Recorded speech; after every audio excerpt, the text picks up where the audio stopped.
Hey guys, Henry here with another video for you. Today I just wanted to do a little unboxing and a quick review of a new knife I just got. This is from Columbia River Knife and Tool. It is called the Mah-chete. So this is what it looks like. It doesn't come with this paracord wrist sling. I've tied this on there myself through these rivet holes here. I just did a little snake knot with some paracord just to have a little wrist sling for it. But we'll get to the handle a little bit more in a second. But this is what you get. Like I said, minus the sling. It's got a nice nylon kind of sheath with a angled retainer strap here with a snap on there. The sheath is actually pretty nice. I mean, some knives come with a kind of cheap, crappy sheath. I mean, obviously a leather one would be better, but this nylon sheath seems to hold up pretty good. And what I like about it is, if you look on the inside, it's kind of reinforced with like a hard type of like plastic material inside of there, so the knife's not going to cut through it. So that's the sheath. CRKT logo there. But let's actually see this thing. So this is it. Show you right there. It's the name Mah-chete, and then the CRKT logo on this side. So just some specs about it. Blade length is 12 inches. Overall, I think it's about 17 inches. It weighs just a little over a pound and 3 ounces. I think it's 1 pound 3 3/4 ounces or something like that. So pretty light for the length of it, and the balance is absolutely awesome. I mean, it's a little bit blade heavy, but I think that's, I mean, you kind of want that. And to kind of combat that a little bit, if you look, it is a full tang here. I'll get this out of the way. So that blade material is going all the way through. But if you look, the tang actually extends a little bit past this handle here, so it kind of gives you a little extra.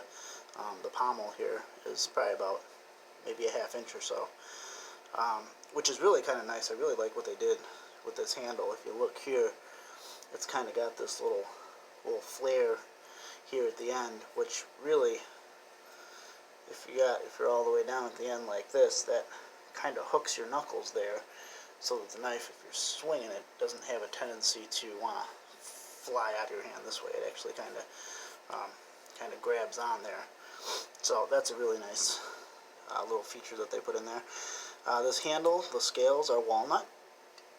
I think they really did a nice job with the fit and finish on this. I mean, it is perfectly flush, nice and smooth. So there's not the handle's not hanging over. There appears to be no gaps or any holes or anything in there. So yeah, this, I mean, I haven't really put any hard use onto this thing yet at all. Really, I basically just took it out of the box yesterday and tied the paracord on there, and I sharpened it up a little bit today. The edge out of the box wasn't nothing super impressive, but I just used a C-clamp and a pocket file here, pocket stone. I just C-clamped it to the table and just hit it maybe 10-15 swipes on each side with the stone, and it is got quite the edge on it now. I'll show you that real quick.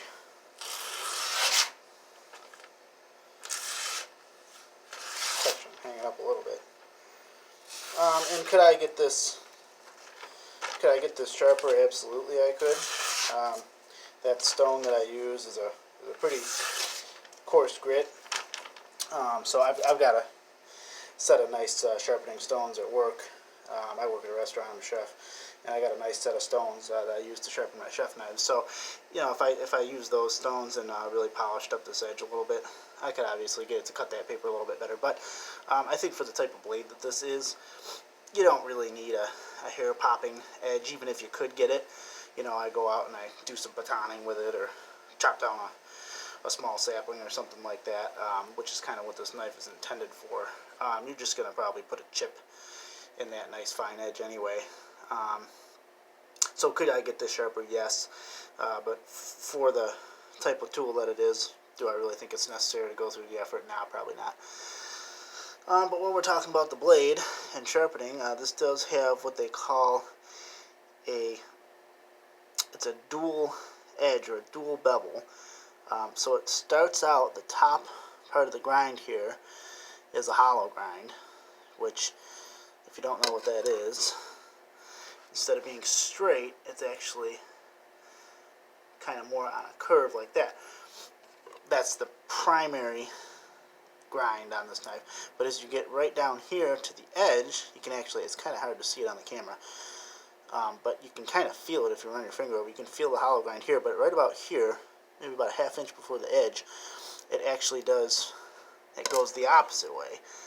It's called a convex, so it's kind of shaped like that, and that's your actual cutting edge, which they do that because a hollow grind or a regular straight grind like that, if you're doing a lot of hard chopping, stuff like that, this is a very weak, there's very little material at the very tip then.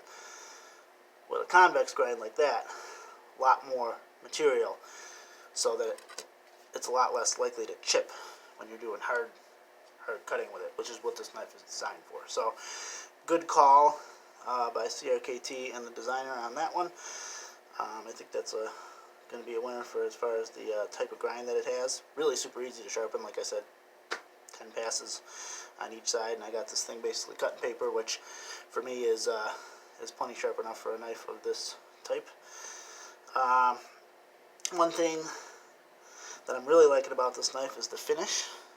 If you look, it's a satin blade, but if you look at the top here, it's got this, let's see if I can get that to focus on there, it's got this really nice kind of hammered metal texture on it.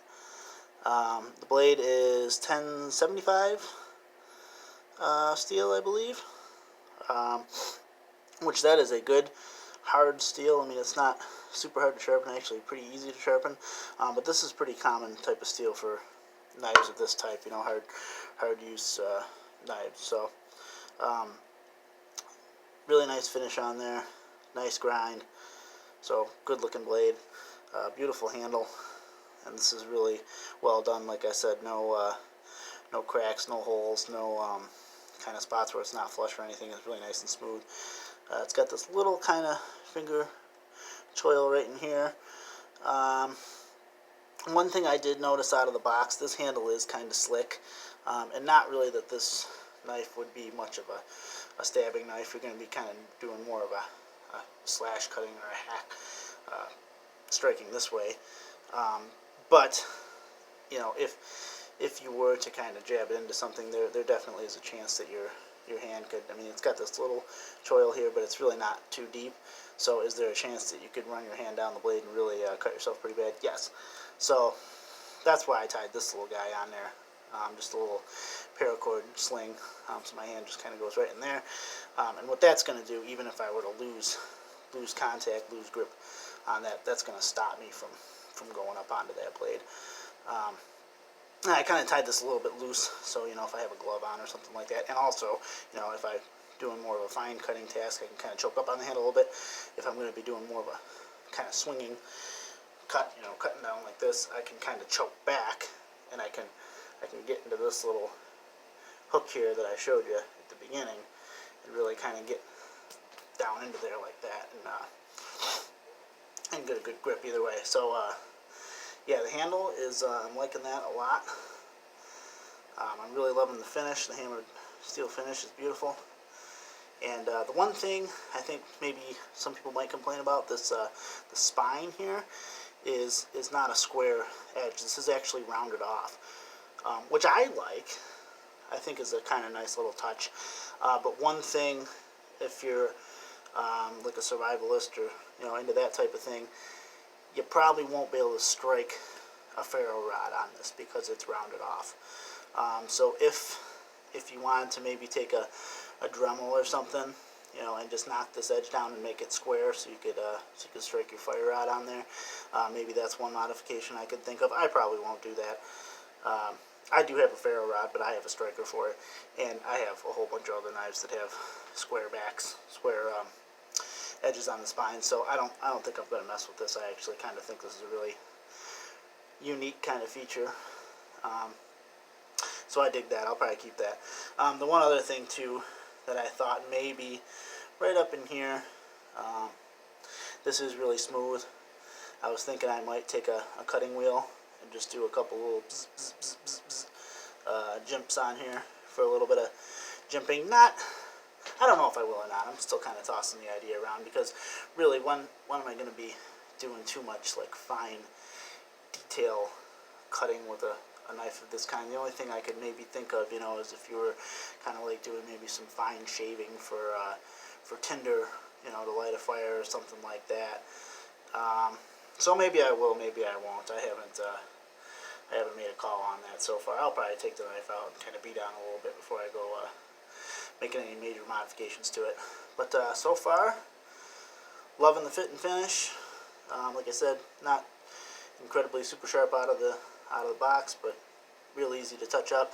And like I said, I could definitely get this sharper, but I kind of want to just take it out and beat on it a little bit, see how it holds up first. And yeah, I mean, beautiful handle. This with the little overlap here, I really like that. One thing I didn't mention earlier, if push comes to shove, I mean, it's not going to be the best tool for this, but because the tang actually extends out a little bit, if you needed to use this as a, you know, like a pounding tool to pound in a tent stake or something like that, you most certainly could use this as like a makeshift hammer, or impact tool like that.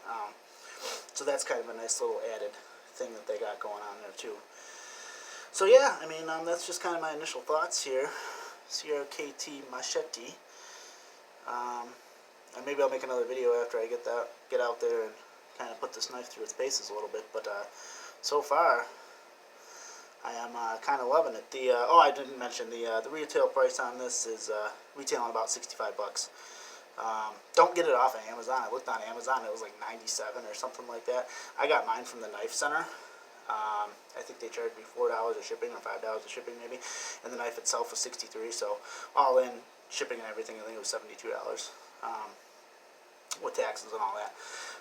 So not bad at all. Actually, I think you can get it direct from CRKT for like less than $70.